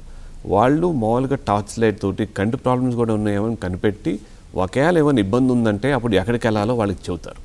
ఎక్కడికి వెళ్ళాలో చెబితే దాని తర్వాత చిన్న పల్లెటూరులో ఇది ప్రాథమిక సేవ కేంద్రాలు అనేది విజన్ సెంటర్లు అనేవి ఉంటాయి. ఈ విజన్ సెంటర్లో విజన్ టెక్నీషియన్ అనే ట్రైనింగ్ ఇచ్చి మేము అక్కడ పోస్ట్ చేస్తాం అన్నమాట. విజన్ టెక్నీషియన్ అంటే దాదాపుగా 1 సంవత్సరం అదే గ్రామం నుంచి తీసుకొని ఎవరినన్నా స్టూడెంట్ని ఎవరైనా ఇంట్రెస్ట్ ఉన్న వాళ్ళని సంవత్సరం పాటుగా ట్రైన్ చేసి కంటిలో ఇబ్బంది ఉందా లేదా ఐడెంటిఫై చేసి ప్లస్ కళ్ళజోడు ప్రిస్క్రైబ్ చేసే ఈ స్పెషాలిటీ అనేది వాళ్ళకి అందజేస్తాం అన్నమాట. ఇప్పుడు ఈ చిన్న ప్రాథమిక సేవ కేంద్రాల్లో పేషెంట్ వచ్చినప్పుడు కంటి ప్రాబ్లం ఉందా లేదా అని కనిపెట్టిన తర్వాత ఒకవేళ ఉంటే దాని తర్వాత ద్వితీయ సేవ కేంద్రానికి పంపిస్తారనమాట. ఈ సెకండరీ కేర్ సెంటర్లు ఏంటంటే ఇంకొంచెం పెద్ద గ్రామాల్లో లేకపోతే చిన్న టౌన్లో ఉంటాయన్నమాట. ఇక్కడ ఇట్లాంటి సంస్థలో కంటి స్పెషలిస్టులు ఒకళ్ళు కానీ 2 కానీ 3 కానీ ఉంటారు. అక్కడ బేసిక్ ఆపరేషన్లు అంటే ఇప్పుడు చుక్లానికి ఆపరేషన్ కానీ, లేకపోతే కంటికి ఏమైనా దెబ్బ తగిలితే దానికి ఏమైనా ఆపరేషన్ చేయడం కానీ, కంట్లో ఏమైనా పడితే అది తీయటం కానీ, చిన్న చిన్న ఇన్ఫెక్షన్స్ ట్రీట్ చేయడానికి కానీ ఈ ఫెసిలిటీస్ ఉంటాయన్నమాట. అక్కడ కూడా ట్రీట్ చేయకుండా ఇంకా కాంప్లికేటెడ్ ప్రాబ్లం ఉన్నాయనుకోండి, అప్పుడు మనం సిటీస్కి పంపించే అవకాశం ఉంటాయి. సో దీంతో ఏంటంటే పిరమిడల్ మోడల్ అంటే బేసిక్ ఐ కేర్, అంటే మామూలుగా కామన్గా వచ్చే ప్రాబ్లమ్స్ అన్నీ సిటీకి వచ్చి ట్రీట్మెంట్ తీసుకోవాల్సిన అవసరం లేదు. మన గ్రామాల్లో కానీ లేకపోతే మన టౌన్స్లో కానీ ట్రీట్మెంట్ అయిపోతున్నాయి. కాంప్లికేటెడ్ ప్రాబ్లం ఉంటే అప్పుడే మనం సిటీకి వచ్చే అవసరం ఉంటుంది అనమాట. ఓకే డాక్టర్ గారు, అయితే విభాగాల విషయానికి వస్తే డాక్టర్ గారు, అంటే రకరకాల డిపార్ట్మెంట్స్ అనేది మన హాస్పిటల్లో ఉంది. అంటే కార్నియా కానీ, గ్లకోమా కానీ, అలాగే డయాబెటిక్ పేషెంట్స్కి, రెటినోపతికి, చిన్న పిల్లల దగ్గర నుంచి పెద్దవాళ్ళ వరకు చాలా ట్రీట్మెంట్స్ అందుబాటులో ఉన్నాయి. దీని గురించి ఒక్కొక్క విభాగం గురించి తెలియచేయండి. అంటే కార్నియా గురించి తెలియచేయండి డాక్టర్ గారు, మీరు కార్నియా స్పెషలిస్ట్ కూడా తెలియచేయండి. దీంట్లో ఒక విషయం అనేది, ఇదివరకు దాదాపుగా నేను ఆఫ్థల్మాలజీ అంటే కంటి స్పెషాలిటీలో ఎంటర్ అయినప్పుడు 15 సంవత్సరాల క్రితం, అప్పుడు ఎల్వి ప్రసాద్కి వచ్చే ముందు అనుకునేవాడిని అనమాట, జీవితాంతం మనం హ్యూమన్ బాడీ మొత్తం గురించి చదువుకున్నాం కదా, ఇంక జీవితాంతం కంటి గురించే చదువుకుంటే ఎట్టా, ఇంత చిన్న భాగం కదా అనుకునేవాడిని అప్పుడు. కానీ తర్వాత ఇక్కడ జాయిన్ అయిన తర్వాత మనకు అర్థమైంది ఏంటంటే కంటిలో కూడా ఇన్ని భాగాలు ఉంటాయి, ఇన్ని భాగాలకి చాలామంది స్పెషలిస్ట్ ఉంటారు. ప్లస్ ఇప్పుడు ఇది ఉదాహరణగా కార్నియా తీసుకుందామండి. కార్నియా అంటే ఇప్పుడు నల్లగుడ్డు అనమాట. ఇప్పుడు స్పెషలైజేషన్ ఎంత స్థాయికి వెళ్ళిందంటే నల్లగుడ్డులో 5 లేయర్లు ఉంటాయి, ప్రతి లేయర్కి కూడా స్పెషలిస్ట్ ఉన్నారు ఇప్పుడు. సో ఆ స్థాయికి వెళ్ళిందనమాట స్పెషలైజేషన్. అంటే దీనికి అంతు లేదు. ఎంత చిన్న భాగం అయినా కూడా దాన్ని స్టడీ చేసి, దాన్ని అర్థం చేసుకొని, దాని మీద రీసెర్చ్ చేసి, దానికి ట్రీట్మెంట్ ఎలా చేయాలనేది కనిపెడుతున్నారు. కాబట్టి ఈ భాగాలు అనేది చాలా ఇంపార్టెంట్. ఇప్పుడు కంటిలో ఉన్న భాగాలన్నీ మెయిన్గా ఒక 5 భాగాలాగా భావిస్తాం అన్నమాట. కంటి ముందు భాగం అనేది కార్నియా అంటారు. కార్నియా అంటే నల్లగుడ్డు అనేది మనం అనుకుంటాం. కంటి వెనక భాగం అనేది నరం అనేది చూపు కనిపించే దగ్గర, ఇప్పుడు కెమెరా ఉంటుంది చూసారా, కెమెరాలో వెనక భాగం ఫిల్మ్ లాంటిది అనేది రెటినా అంటారు అనమాట. అది చూపు కనిపించి అక్కడి నుంచి సిగ్నల్స్ బ్రెయిన్కి వెళ్ళి మనకు చూపు కనిపించుద్ది. దీంతో పాటు ఇప్పుడు కంట్లో ఒత్తిడి, ఇప్పుడు బీపీ అని వచ్చిందని అనుకుంటాం కదా, హైపర్ టెన్షన్ అనుకుంటాం, అలాంటిదే కంటిలో కూడా బీపీ వచ్చే అవకాశాలు ఉన్నాయి. అది వచ్చి ఇప్పుడు కన్ను డ్యామేజ్ అయితే ఆ స్పెషాలిటీని గ్లకోమా అంటారనమాట. అంటే నీటి కాసులు జబ్బు అంటారు మామూలుగా తెలుగులో అయితే. దీంతోపాటు ఇప్పుడు కంటి లోపల మన నార్మల్ లెన్స్ ఉంటుంది, ఆ లెన్స్లో చుక్లాలు వస్తాయి, క్యాటరాక్ట్ అంటాం. క్యాటరాక్ట్ అనేది ఒక భాగం. ఇప్పుడు కార్నియా అంటే నల్లగుడ్డ అనేది ఎలాగంటే, ఇప్పుడు మామూలుగా అయితే నల్లగా ఉండదు. ఇప్పుడు మన వాచ్ ఉంటుంది చూసారా, వాచ్ మీద పైన అద్దం ఎలాగ క్లియర్గా ఉండి మనకు డయల్ అనేది ఎలాగ తెల్లగో నల్లగో కనిపించిందో, అది వాచ్ గ్లాస్ క్లియర్గా ఉండటం మూలాన లోపల భాగం కనిపించింది అనమాట. మన నల్లగుడ్డు కార్నియా కూడా అంతే, క్లియర్గా ఉంటుంది, లోపల భాగం అనేది నల్లగా ఉంటుంది. కాబట్టి అలాగే నల్లగుడ్డు అనుకుంటాం. దీంట్లో స్పెషలైజేషన్ ఉంటుంది. దీంతోపాటు కంటి నరం అంటే న్యూరోఫ్థల్మాలజీ స్పెషలైజేషన్ ఉంటుందండి. స్పెషల్గా ఇప్పుడు పిల్లలకు వచ్చే కంటి ప్రాబ్లమ్స్ అనేది వేరే రకంగా ఉంటాయి, వేరే రీతికి ఉంటాయి. ఆ స్పెషలైజేషన్ డిపార్ట్మెంట్ ఒకటి ఉంటుంది. దాని తర్వాత కంటి చుట్టూ అంటే రెప్పలు, ఇవన్నీ స్పెషలైజేషన్, రెప్పల్లో వచ్చే ప్రాబ్లమ్స్కి స్పెషలైజేషన్ ఒకటి ఉంటుంది. అది ఆక్యులోప్లాస్టీ అంటారనమాట. దీంతోడుగా ఇప్పుడు కంటికి కళ్ళజోడులు ఉండటం, కళ్ళజోడులు తీసేయాలనుకుంటే కాంటాక్ట్ లెన్స్ పెట్టుకోవటం, లేకపోతే లేజర్ ఐ ఆపరేషన్, లేజర్ చేయటము, ఇది ఒక భాగం అనమాట. రిఫ్రాక్టివ్ సర్జరీ లేకపోతే లేసిక్ సర్జరీ అనేది. సో కంటిలో స్పెషలైజేషన్ పరంగా చాలా డిపార్ట్మెంట్లు, చాలా భాగాలు ఉన్నాయి. ఈ భాగాలు ఉండటం ఇంపార్టెంట్, ఎందుకంటే ఏ ఒక్క చిన్న దాంట్లో స్పెషలైజేషన్ చేసి దాని గురించి అన్నీ తెలుసుకొని ఎక్స్పర్ట్ అడ్వైజ్ ఏ చిన్న ప్రాబ్లం వచ్చినా కూడా ఇవ్వగలిగే స్పెషలిస్ట్ ఉంటారన్నమాట. డాక్టర్ గారు, అంటే గ్లకోమాకి చాలా మంచి ట్రీట్మెంట్, అంటే గ్లకోమా వచ్చిందంటేనే చాలా మంది భయపడిపోతూ ఉంటారు, ఆ నీటి ప్రెషర్ వల్ల పూర్తిగా డ్యామేజ్ అయ్యి అందులో అవుతూ ఉంటారని. అలాంటి వాటికి కూడా మన ఇన్స్టిట్యూట్లో చాలా బాగా ట్రీట్మెంట్స్ ఉన్నాయనేసి మీరు బాగా తెలియజేశారు డాక్టర్ గారు. అయితే ఐ క్యాన్సర్, అంటే ఈ క్యాన్సర్ అనేది మానవ శరీరంలో ప్రతి అవయవాన్ని చంపేస్తూ ఉంటుంది, అలాగే మనిషిని కూడా అది మరణ మృదంగం మోగిస్తుంది, చివరికి కంటిని కూడా వదలడం లేదు. కానీ మన ఇన్స్టిట్యూట్లోని ఐ క్యాన్సర్కి ట్రీట్మెంట్ అనేవి ఉన్నాయి, వాటి గురించి తెలియజేయండి. అవునండి, కంట్లో ఇప్పుడు ఐ క్యాన్సర్ గురించి మామూలుగా వేరే మన ఒంట్లో భాగాలకి కొంచెం డిఫరెంట్ ఉంటుంది అనమాట. ఎలాగ డిఫరెంట్ అంటే ఎక్కువ శాతం కంట్లో వచ్చే క్యాన్సర్ చిన్నపిల్లల్ని ఎఫెక్ట్ చేస్తూ ఉంటుంది. చిన్నపిల్లల్ని ఎఫెక్ట్ చేస్తుంది కాబట్టి దీన్ని డయాగ్నోస్ చేయడం కూడా కొంచెం టైం పడుతుంది, ఎందుకంటే వాళ్ళు చెప్పరు కాబట్టి ఈ ప్రాబ్లం ఉంది కంట్లో అనేది. సో హాస్పిటల్లో క్యాంపెయిన్ ఎలా స్టార్ట్ చేస్తున్నాం అంటే దీన్ని ఎర్లీగా ఎలా డిటెక్ట్ చేయాలి. ట్రీట్మెంట్ కన్నా డిటెక్షన్ అనేది చాలా ఇంపార్టెంట్. ఎలాగ చేయాలంటే ఇప్పుడు ఫర్ ఎగ్జాంపుల్ ఎవరన్నా కళ్ళు గురించి కంట్లో చిన్న కంటి పాప ఉంటుంది చూసారా, నల్లగుడ్డు మధ్యలో కూడా చిన్న కంటి పాప ఉంటుంది, స్మాల్ చిన్న బ్లాక్ కలర్లో ఉంటుంది. కంటి క్యాన్సర్ కానీ ఏమైనా వస్తే ఆ కంటి పాప నల్లగుండేది తెల్లగా అయిపోతుంది అనమాట. అది మనకి తెలిసిన వాళ్ళు కానీ లేకపోతే ఎవరికన్నా చూసిన వాళ్ళు బయట చూసిన వాళ్ళకి కానీ ఆ తెలుపు అనేది కనిపిస్తే ఎమ్మటే హాస్పిటల్ పంపించడం అనేది మన జవాబుదారి. అర్లీగా మనం డిటెక్ట్ చేస్తే దీనికి ట్రీట్మెంట్ కూడా కొంచెం అర్లీగా ఇవ్వడానికి అవకాశాలు ఉన్నాయి.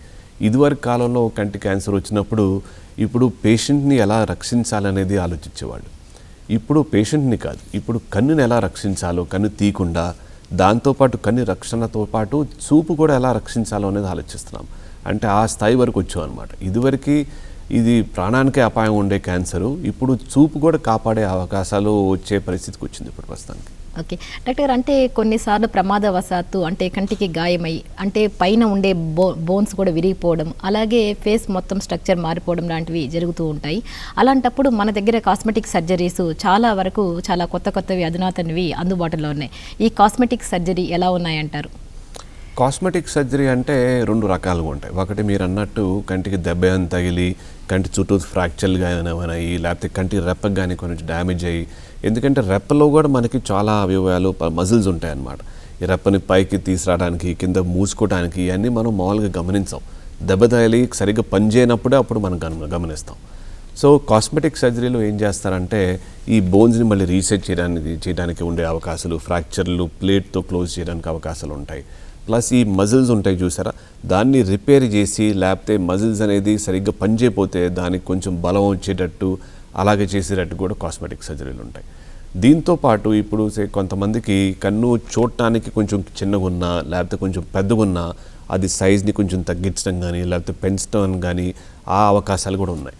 ఇది ఈ మధ్య కాలంలో చిన్న ఇంజెక్షన్లు అంటే బోటాక్స్ ఇంజెక్షన్లు లేకపోతే ఫిల్లర్ ఇంజెక్షన్తో పాటు కూడా కంటి చుట్టూ ఏమైనా మడతలు ఉన్నా కూడా ఈ తీసేయడానికి కూడా అవకాశాలు ఉండే సర్జరీ అనేది కాస్మెటిక్ సర్జరీ. దీంతోపాటు ఇంకో రకమైన కాస్మెటిక్ సర్జరీ ఏంటంటే ఇప్పుడు కళ్ళజోడు తీసే కాస్మెటిక్ సర్జరీ. చాలామంది కళ్ళజోడు పెట్టుకోవడం అనేది ఇష్టపడట్లేదు ఈ మధ్య. ఇదివరకు కాలంలో కళ్ళజోడు అనేది అవసరం ఉందా లేదా అని తెలుసుకొని కళ్ళజోడు పెట్టుకుంటేనే చాలా ఆనందించేవాళ్ళం. ఇప్పుడు కళ్ళజోడు వద్దనుకున్న వాళ్ళు ముఖ్యంగా కాలేజ్ స్టూడెంట్స్ కానీ లేకపోతే తక్కువ వయసు ఉన్న వాళ్ళకి ఏం చేస్తున్నామంటే కాంటాక్ట్ లెన్స్ అనేది కంటి మీద పెట్టుకొని కళ్ళజోడు లేకుండా అవసరం లేకుండా ఉండే ఇది ఉంది ట్రీట్మెంట్ అయితే ఉంది. దీంతోపాటు ఇప్పుడు మనకి laser eye surgery, LASIK surgery అంటారు. లాసిక్ సర్జరీ అనేది చాలామంది వినుంటారు. దీనికి మళ్ళీ చాలా వేరియేషన్స్ వచ్చినాయండి. పిఆర్కే అని, స్మైల్ అని. ఇప్పుడు ఈ మధ్య చాలా సక్సెస్ఫుల్గా కళ్ళజోడు తీసేయడానికి అవకాశాలు ఉన్నాయి. దీని తోడుగా ఏంటంటే అందరికీ సూట్ కాదు. ఇదేంటంటే ఇది హాస్పిటల్కి వెళ్ళి కొన్ని స్కాన్స్ చేస్తారు కంటికి. అది నల్లగుడ్డు షేపు, నల్లగుడ్డు మందు అనేది సరిగ్గా ఉంటేనే లేజర్ ఆపరేషన్ చేయడానికి అవకాశాలు ఉంటాయి. ఓకే డాక్టర్, అంటే ఐ బ్యాంకింగ్ గురించి తెలియచేయండి డాక్టర్. అంటే కార్నియా స్టోర్ చేసేదంటూ అంటే world wise number 2 place I banking అనేది మనది ఉంది డాక్టర్ గారు. అంటే ఈ కార్నియా అనేది మన పేషెంట్స్కే కాకుండా కూడా మనకి ఎవరెవరికి అవసరమైన వాళ్ళకి ఈ కార్నియా అనేది మీరు అందిస్తూ ఉంటారు. దాని గురించి తెలియచేయండి డాక్టర్ గారు. ఇప్పుడు కంటి అంధత్వం గురించి అనేది మనం చాలా విన్నామండి. కంటి అంధత్వం అనేది ఇప్పుడు నల్లగుడ్డు మీద తెల్ల మచ్చలు లాంటివి ఏమైనా వస్తే ఇప్పుడు ఈ మందులతో వెళ్ళిపోవన్నమాట. నల్లగుడ్డు మార్చాల్సి వస్తుంది. ఈ మధ్య చాలా ప్రాబ్లమ్స్ వస్తున్నాయి. కంటి దెబ్బతాలటం మూలాన కానీ లేకపోతే చిన్నపిల్లలకి కెరటోకోనస్ అనే ప్రాబ్లం, అంటే నల్లగుడ్డు షేపు లేకపోతే వంపు అనేది మారి చూపు అనేది సరిగ్గా కనిపించిపోవటం మూలాన దీని ట్రీట్మెంట్ అనేది నల్లగుడ్డు మారటం ఒకటే. ఈ నల్లగుడ్లు ఎక్కడ దొరుకుతాయి, ఎక్కడ దొరకవు కదా. ఎవరైనా డొనేట్ చేస్తేనే ఈ నల్లగుడ్డు అనేది ఐ బ్యాంక్లో స్టోర్ చేసి దాన్ని మ్యాచ్ చేసి ఎవరికి అవసరం, ఎవరికి సెట్ అవుద్ది అనేది మనం డిసైడ్ చేసి వాళ్ళకి మనం సర్జరీ చేస్తేనే వీళ్ళకి అంధత్వం అనేది నివారణ అవుతుంది అనమాట. సో ఈ ఐ బ్యాంక్ అనే సంస్థ అనేది చాలా ముఖ్యమైనది. మనకి ప్రస్తుతానికి భారతదేశంలో ప్రతి సంవత్సరం దాదాపుగా 2 లక్షల మందికి మనం ఈ ట్రాన్స్ప్లాంట్ ఆపరేషన్ అనేది చేస్తేనే ఈ అంధత్వం అనేది నివారణ అవడానికి అవకాశాలు ఉన్నాయి. బట్ ప్రస్తుతానికి మనకి మన దేశంలో 20,000 ఆపరేషన్లు చేస్తున్నాం. అంటే దాదాపుగా 10 రెట్లు ఎక్కువ ఆపరేషన్లు చేస్తే కానీ ఈ నల్లగుడ్డు మూలాన వచ్చే అంధత్వం అనేది నివారణ అవుతుంది. సో ఈ నల్లగుడ్డు ఎక్కడ స్టోర్ చేస్తాం అనేది ఇది ఐ బ్యాంక్ అంటాం అనమాట. ఐ బ్యాంక్ ఏంటంటే ఇప్పుడు ఎవరన్నా కన్ను దానం చేస్తూ ఉంటారు కదా, కన్ను దానం చేస్తాం అనేది పూర్తి కన్ను మనం వాడలేం. దాంట్లో నల్లగుడ్డు ఒక్కటే వాడగలుగుతాం అనమాట. సో ఎవరైనా కన్ను దానం చేసినా కూడా మనం తీసుకునేది నల్లగుడ్డు వరకే తీసుకుంటాం. ఈ నల్లగుడ్డు ఏం చేస్తామంటే ఐ బ్యాంక్లో స్టోరేజ్ చేసి, ఆ స్టోరేజ్ మీడియా ఉంటుంది, అంటే 4 రోజుల వరకే దాన్ని స్టోర్ చేసి పెట్టవచ్చు. స్టోర్ చేసి పెట్టిన తర్వాత ఎవరికైనా అవసరం ఉంటే వెయిటింగ్ లిస్ట్ ఉంటుంది అనమాట. ఆ వెయిటింగ్ లిస్ట్ ప్రకారం ఎవరికి అవసరం అనేది మనం అది సప్లై చేస్తాం. ఎల్వి ప్రసాద్ ఐ ఇన్స్టిట్యూట్లో ఇప్పుడు ప్రస్తుతానికి మనకున్న I bank, Ramayamma I bank అనేది దాదాపుగా వరల్డ్లో 2nd లార్జెస్ట్ ఐ బ్యాంక్, ఏషియాలో అన్నిటికన్నా పెద్ద ఐ బ్యాంక్ అనమాట. దీనికి ప్రాముఖ్యత ఏంటంటే ఇప్పుడు ఎవరికన్నా కళ్ళు ట్రాన్స్ప్లాంట్ చేయడానికి ఏమైనా అవసరం అయితే కమ్యూనిటీ ఐ బ్యాంక్గా వాళ్ళకి ఏమీ ఛార్జ్ చేయకుండా మామూలుగా జస్ట్ ప్రాసెసింగ్ ఫీ ఛార్జ్ చేసి వాళ్ళకి అందజేయడానికి అవకాశాలు ఉన్నాయి. అదేంటంటే మేము జస్ట్ కలెక్ట్ చేసి అందజేయడానికి అనేది ఉండే సంస్థ. దాంతోపాటు ఇప్పుడు మన ఎల్వి ప్రసాద్ హాస్పిటల్లో కూడా కన్ను ట్రాన్స్ప్లాంటేషన్లో దాదాపుగా వరల్డ్లో నంబర్ 1 ప్లేస్లో ఉన్నాం అనమాట. ఏ ఇన్స్టిట్యూట్లో కూడా ఇన్ని కంటి ట్రాన్స్ప్లాంట్లు అనేది ఒక్క సంవత్సరంలో ఎక్కడ చేయలేదు. దాదాపుగా 2000 పైన కార్డినల్ ట్రాన్స్ప్లాంట్స్ అనేది ప్రతి సంవత్సరం హాస్పిటల్లో చేస్తామండి. దీంతోడుగా ప్రతి సంవత్సరం దాదాపుగా 4000 నుంచి 6000 కళ్ళు అనేది మనం కలెక్ట్ చేసి ఐ బ్యాంక్లో స్టోర్ చేసి దాన్ని ప్రాసెస్ చేసి దాని తర్వాత డిస్ట్రిబ్యూట్ చేసే అవకాశం ఉంటుంది. డాక్టర్ గారు, అంటే నేత్రదానంపై మాకు కొద్దిగా అవగాహన పెంచండి డాక్టర్ గారు. అంటే అసలు నేత్రదానం అనేది ఎవరు చేయాలంటారు, ఎవరు చేయకూడదు అంటారు? ఒకవేళ అంటే చేయాలనుకున్న వాళ్ళు అంటే ఎలా మనం రిజిస్టర్ చేయించుకోవాలంటారు, ఎవరిని సంప్రదించాలంటారు డాక్టర్ గారు? ఈ నేత్రదానం చేయడానికి అనేది రెస్ట్రిక్షన్స్ ఏం లేవండి. ఎవరన్నా నేత్రదానం చేయవచ్చు. ఎవరు దానం చేసిన తర్వాత ఇదివరకు సర్జరీ అయినా కూడా షుగర్ ఉన్నా, బీపీ ఉన్నా, వేరే బాడీలో వ్యాధులు ఉన్నా కూడా నేత్రదానం చేయడానికి అయితే ఏమి అభ్యంతరాలు అయితే ఏమి లేవు. మనకి ఈజీ ఏంటంటే జస్ట్ నేషనల్ హెల్ప్ లైన్ ఒకటి ఉంటుంది, ఐ బ్యాంకింగ్ హెల్ప్ లైన్ ఉంటుంది, 1919 అనేది. ఆ నంబర్కి కాల్ చేస్తే వచ్చి నేత్రాలు కలెక్ట్ చేసుకునే టీం ఉంటుందండి. అవి కాకుండా మనం ఐ బ్యాంక్ ఉంటుంది, రామాయమ్మ ఐ బ్యాంక్ అనేది. ఇప్పుడు 30612514 30612514 ఇది నంబర్ అనమాట. ఈ నంబర్కి కాల్ చేస్తే టీం అనేది any time of the day, అంటే రాత్రైనా పగలైనా వచ్చి వాళ్ళు కలెక్ట్ చేసుకొని తీసుకెళ్ళి ఐ బ్యాంక్లో స్టోర్ చేసి దాని తర్వాత డిస్ట్రిబ్యూట్ చేస్తారు. అంటే మరణించిన ఎన్ని అవర్స్కి మనము అంటే మీరు కలెక్ట్ చేసుకోవాలి డాక్టర్ గారు? అంటే కొంతమంది మరణించిన 24 అవర్స్ తర్వాత వాళ్ళు ఆ షాక్లో ఉండి వాళ్ళు ఇన్ఫర్మేషన్ ఇవ్వలేకపోతారు. యాక్చువల్గా అయితే ఏ టైం లోపల ఈ కార్నియా అనేది డొనేట్ చేయాలంటారు? సాధారణంగా మరణించిన తర్వాత 6 గంటల లోపల డొనేట్ చేస్తే ఆ కళ్ళు అనేది మళ్ళీ ఉపయోగించడానికి అవకాశాలు ఉంటాయండి. ఎందుకంటే 6 గంటల తర్వాత మన బాడీ అనేది డీజనరేట్ అవ్వడం స్టార్ట్ అవుద్ది. ఈ లోపు మనం కలెక్ట్ చేసి దాన్ని కరెక్ట్ టెంపరేచర్ కరెక్ట్గా ప్రిజర్వ్ చేస్తేనే దాన్ని మళ్ళీ ఇంకెవరికైనా వాడటానికి అవకాశాలు ఉంటాయి. చాలా ఫ్యామిలీస్కి కూడా ఇప్పుడు ఎవరైనా మరణించినప్పుడు మీరు అన్నట్టు షాక్లో ఉంటారు, లేకపోతే ఈ ఆలోచన అనేది రాదనమాట. ఈ ఆలోచన అనేది మన ఇమ్మీడియట్ ఫ్యామిలీ రాపోయినా కూడా చుట్టుపక్కల వాళ్ళు ఎవరిని గుర్తిస్తే అట్లీస్ట్ ఎవరికన్నా వేరే వాళ్ళకి సేవ్ చేసినట్టు ఉంటుంది కదా అనే భావంతో చాలామంది ఎందుకు చేయలేదు అనే తర్వాత బాధపడతారు, కానీ అది ఎందుకు చేయాలనేది ఎవరు అడగలేదండి ఇప్పుడు దాకా. మా ఫ్యామిలీలో కూడా ఇలాంటి సందర్భాలు వచ్చినప్పుడు చెప్పాలా వద్దా అని దాని తర్వాత చెప్పిన తర్వాత ఎన్నో సంవత్సరాల తర్వాత మీరు చాలా మంచి చేశారు, మాకు ఇలా చెప్పి ఇలాగ అవకాశాలు ఉన్నాయి, మా ఇష్టమైన వాళ్ళు ఇది మరణించిన తర్వాత కూడా వాళ్ళ కళ్ళు ఎవరికైనా సేవ్ చేస్తున్నాయి అనుకొని ఇది చాలా సంతోషమైన విషయం అనేది అనుభవిస్తారండి. అంటే డాక్టర్ గారు, అంటే ముందే రిజిస్ట్రేషన్ చేయించుకున్న వ్యక్తులకు మాత్రమే తీసుకుంటారా? అలా కాకుండా అన్ఎక్స్పెక్టెడ్గా డెత్ జరిగినప్పుడు రిజిస్ట్రేషన్ లేని వ్యక్తులది కూడా మీరు తీసుకుంటారా? రిజిస్ట్రేషన్ అనేది ఏంటంటే మనం ఐ డొనేషన్ చేస్తాం అనేది మన ఒప్పందం అంతే. రిజిస్ట్రేషన్ అసలు అవసరం లేదండి. ఎందుకంటే మరణించిన తర్వాత డిసైడ్ చేసేది ఫ్యామిలీ అనమాట. మనం రిజిస్ట్రేషన్ చేసుకున్నా చేసుకోపోయినా కూడా మన ఫ్యామిలీ విషెస్ ప్రకారం డొనేషన్ చేయాలనుకుంటే ఎవరైనా డొనేట్ చేయవచ్చు, ఎవరికైనా తీసుకోవచ్చు అండి. ఓకే డాక్టర్ గారు, మన ఇన్స్టిట్యూట్లో చాలా ల్యాబ్స్ ఉన్నాయి, రీసెర్చ్ చేస్తున్నారు. మైక్రోబయాలజీ, కెరటైటిస్ గురించి కూడా చాలా రీసెర్చ్ జరుగుతూ ఉన్నాయి. ఎన్ని ల్యాబ్స్ ఉన్నాయి, ఎలా రీసెర్చ్ చేస్తున్నారు, వాటిపై రీసెర్చ్ చేస్తున్నారు? రీసెర్చ్ అనేది ఏంటంటే ఇప్పుడు మనకి తెలియని వాటి మీద మనకి ఇది సైంటిఫిక్గా టైం స్పెండ్ చేసి దాన్ని అర్థం చేసుకోవడం, లేకపోతే కొత్త ట్రీట్మెంట్లు ఏమైనా ఉన్నాయో కనిపెట్టడం అనమాట. ఇప్పుడు మెయిన్గా ల్యాబ్స్ అనేది ఎల్వి ప్రసాద్ హాస్పిటల్లో స్టెమ్ సెల్ లెబారెటరీ ఉందండి. స్టెమ్ సెల్స్ అంటే ఇప్పుడు కంట్లో కూడా మనకి స్టెమ్ సెల్స్ ఉంటాయి, మళ్ళీ కన్ను కొన్ని సెల్స్ మళ్ళీ రీబర్త్ అవడానికి ఉండే సెల్స్ అనమాట.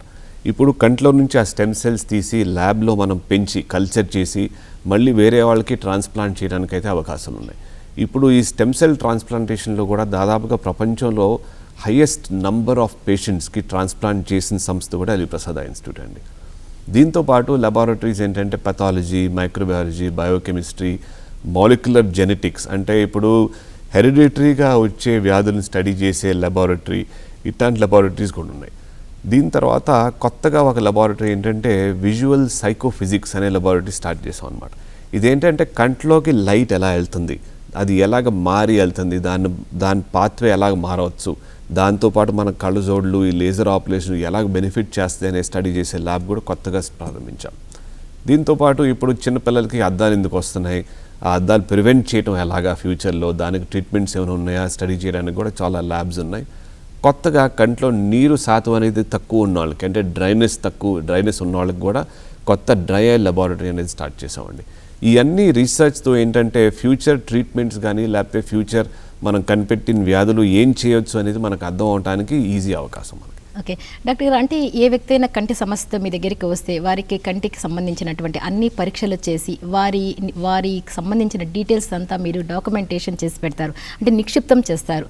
అది ఎలా సాధ్యమవుతుంది అంటారు? అంటే వాళ్ళు ఏ విషయమైనా మర్చిపోయినా, వాళ్ళ కార్డ్స్ మర్చిపోయినా కూడా మీ దగ్గర ఇది చిరకాలం ఉంటుంది, దాని గురించి తెలియచేయండి.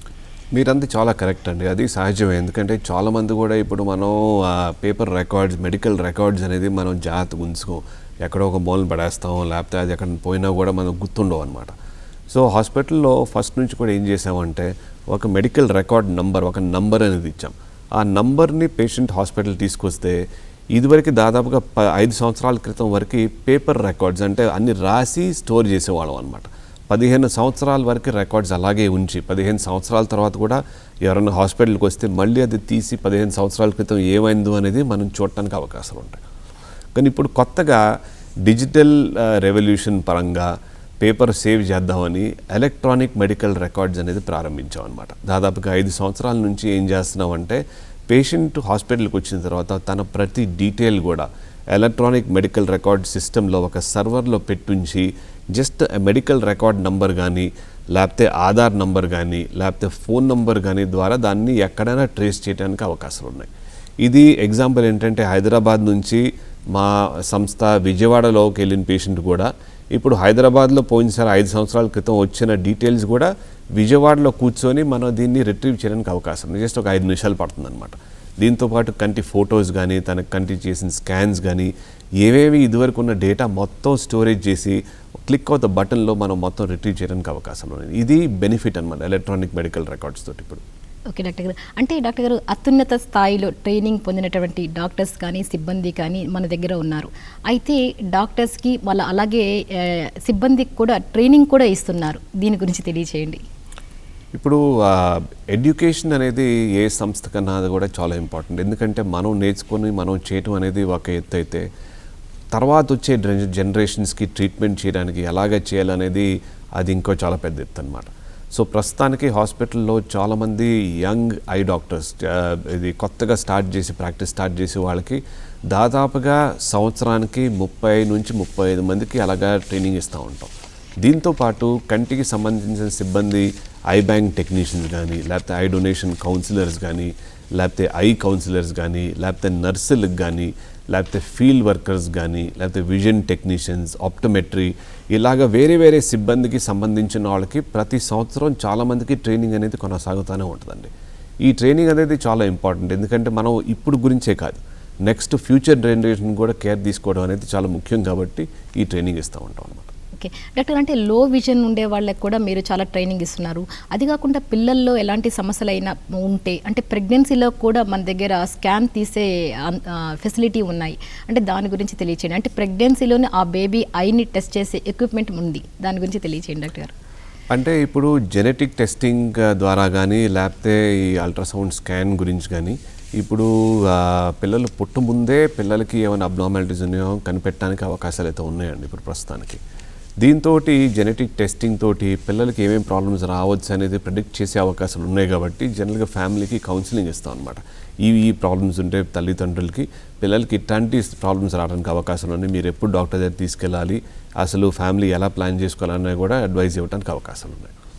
దీంతోపాటు ఈ మధ్య పిల్లలు అనేది నార్మల్ టైం కన్నా కొంచెం ముందు పుడితే, అంటే ప్రీమెచ్యూర్గా పుడితే అప్పుడు కంట్లో రెటినాలో ప్రాబ్లం వచ్చే అవకాశాలు ఉన్నాయి. ఎస్పెషలీ ఇప్పుడు బర్త్ వెయిట్ అంటే పుట్టినప్పుడు వెయిట్ అనేది 2 కిలోల కన్నా అంటే 2000 గ్రామ్స్ కన్నా తక్కువ ఉన్న వాళ్ళకి ఈ ప్రాబ్లమ్స్ రావడం చాలా కామన్ కాబట్టి పుట్టగానే కన్ను టెస్టింగ్ చేయించుకోవడం అనేది చాలా ఇంపార్టెంట్. సో ఒకవేళ మీరు మీ పీడియాట్రిషియన్ అంటే మీ పిల్లల డాక్టర్ లేకపోతే మీ గైనకాలజిస్ట్ అది అడ్వైస్ చేయకపోయినా 2 కిలోల కన్నా తక్కువ ఉన్న బేబీకి ఖచ్చితంగా కన్ను పరీక్ష చేసి ఒకవేళ ఏమైనా ప్రాబ్లం ఉంటే దానికి లేజర్ చేయడం అనేది చాలా ముఖ్యం. దాంతో ఫ్యూచర్లో కూడా కళ్ళు దెబ్బతాకుండా ఉంటాయి అన్నమాట. ఓకే డాక్టర్ గారు, అంటే మన దగ్గర రకరకాలటువంటి థెరపిస్టులు అందుబాటులో ఉన్నారు. అంటే స్పీచ్ థెరపిస్టులు, అలాగే మనకి కళ్ళు విజన్ లేని పిల్లలకి కూడా ఎలా ట్రైన్ చేయాలి అనే థెరపిస్టులు మనకి అందరూ ఒకే ప్లేస్లో బేబీస్కి ట్రైన్ చేస్తూ ఉంటారు. అసలు థెరపిస్టులు ఎంతమంది ఉన్నారు, ఎంతమంది అవసరం, బేబీస్కి ఎలా ట్రైన్ చేస్తూ ఉంటారు? ఒకటి ఎక్స్పీరియన్స్ అర్థమైంది ఏంటంటే ఇప్పుడు జస్ట్ మనం కంటి వరకు రీహాబిలిటేషన్ కానీ థెరపీ కానీ ఇస్తే సరిపోదనిపించింది. ఎందుకంటే జనరల్గా కంటి ప్రాబ్లమ్స్ ఉన్న వాళ్ళకి వేరే అనేక ప్రాబ్లమ్స్ కూడా ఉంటాయి. మీరు అన్నట్టు స్పీచ్ ప్రాబ్లమ్స్ ఉంటాయి, హియరింగ్ ప్రాబ్లమ్స్ ఉంటాయి, బిహేవియర్ ప్రాబ్లమ్స్ ఉంటాయి. కాబట్టి మా దగ్గర థెరపిస్ట్, విజన్ రీహాబిలిటేషన్ స్పెషలిస్ట్ ఎలా ఉంటారంటే అన్ని ఏరియాస్లో కొంచెం ట్రైనింగ్ ఉండి స్పీచ్ గురించి ఎలా మాట్లాడాలి, ఈనపడటం గురించి, ఇంటంలో ఏమన్నా ప్రాబ్లం ఉంటే ఎక్కడ రెఫర్ చేయాలి వాళ్ళని, బిహేవియర్ గురించి ఎలా కౌన్సిల్ చేయాలి. ఎందుకంటే కళ్ళు కనిపించిన వాళ్ళకి ఈ డిప్రెషన్ ప్లస్ బిహేవియర్ ప్రాబ్లమ్స్ కూడా యాక్చువల్లీ చాలా ఉంటాయండి. కాబట్టి వాళ్ళకి కౌన్సిలింగ్ ఇచ్చి వాళ్ళకి స్టూడెంట్ లైఫ్ కానీ తర్వాత అడల్ట్హుడ్లో ఎలా ఉండాలనేది ట్రైనింగ్ ఇచ్చే సంస్థ కూడా మన దగ్గర థెరపిస్టులు అనేది అన్ని రకాల థెరపిస్టులు ఉంటారు మన దగ్గర. ఓకే, అంటే డాక్టర్ గారు, అంటే యంగ్స్టర్స్కి అంటే కానీ చిన్నపిల్లలకి కానీ అంటే ఎన్ని నెలలు పడుతుందంటారు, ఎన్ని సంవత్సరాలు పడుతుందంటారు? అంటే వీళ్ళు అంటే సెన్సరీ పార్క్ దగ్గర నుంచి వీళ్ళకి అన్ని థెరపీ అంటే వాళ్ళకి వినడము అర్థం కావాలా, తినడము అర్థం కావాలా, వాళ్ళ పనులు చేసుకోగలగాల, అంటే ఈ ట్రైనింగ్ పీరియడ్ అనేది ఎంతకాలం పడుతుందంటారు? ట్రైనింగ్ పీరియడ్ అనేది ఒక్కసారి చేసేది కాదండి. ట్రైనింగ్ పీరియడ్ అనేది లైఫ్ లాంగ్ కొనసాగిస్తూనే ఉంటుంది అన్నమాట. ఎందుకంటే మనకి వేరే వేరే స్టేజెస్లో వేరే వేరే ఛాలెంజెస్ వస్తాయి. చిన్నప్పుడు ఉండే ఛాలెంజెస్ మనకు వేరేగా ఉంటాయి. దాని తర్వాత కొంచెం పెద్ద అయిన తర్వాత టీనేజ్లో ఛాలెంజెస్ వేరే ఉంటాయి, స్టూడెంట్ అప్పుడు ఛాలెంజెస్ వేరే ఉంటాయి, అడల్ట్హుడ్ అప్పుడు ఉంటాయి అన్నమాట. సో కంటిన్యూగా ఇప్పుడు ఈ సర్టిఫికేట్లు ఇవ్వడంతో పాటు దాని తర్వాత ప్రతి మేబీ 6 months కానీ 1 year కానీ వచ్చి ఈ ట్రైనింగ్ అనేది కంటిన్యూ చేయడం అనేది చాలా ముఖ్యం.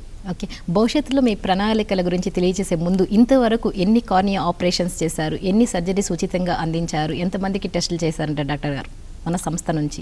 గత 32 సంవత్సరాల నుంచి దాదాపుగా 2,30,00,000 మందికి ఇది కంటి చూపు గురించి ఇది ట్రీట్మెంట్ అనేది అందించామండి. ఈ గత 32 సంవత్సరాల్లో కూడా దాదాపుగా 23 నుంచి 23.5 లక్షల మందికి ఆపరేషన్లు చేశాం. ఇంతమందిలో దాదాపుగా 50% అనేది కంప్లీట్గా ఫ్రీ చేసాం అనమాట. అంటే ఎవరి దగ్గర ఏమి డబ్బులు తీసుకోకుండా. దీన్ని ప్రాముఖ్యత ఏంటంటే ఇప్పుడు ఛార్జ్ చేసి చేసే ఆపరేషన్లు కానీ లేకపోతే కంటికి కేర్ కానీ లేకపోతే ఛార్జ్ చేయకుండా చేసే దాంట్లో అయితే ఏ డిఫరెన్స్ కూడా ఉండదండి. చేసేవాళ్ళు కూడా ఒకే డాక్టర్లు, చేసే ఫెసిలిటీ కూడా ఒకే ఫెసిలిటీ, మనం వాడే మెటీరియల్స్ కూడా ఒకే మెటీరియల్. అంటే డబ్బుల గురించి ఎవరికి కంటికి కేర్ దొరకకుండా ఉండాలనేది మనం ప్లాన్ చేసాం అన్నమాట. ఇలా. ఓకే డాక్టర్ గారు, అంటే భవిష్యత్తులో మన ఇన్స్టిట్యూట్ ఎంతో ఉన్నత స్థాయికి చేరుకోవాలని మనస్ఫూర్తిగా కోరుకుంటూ థ్యాంక్ యూ సో మచ్ అండి. నమస్తే. Thank you. నమస్తే.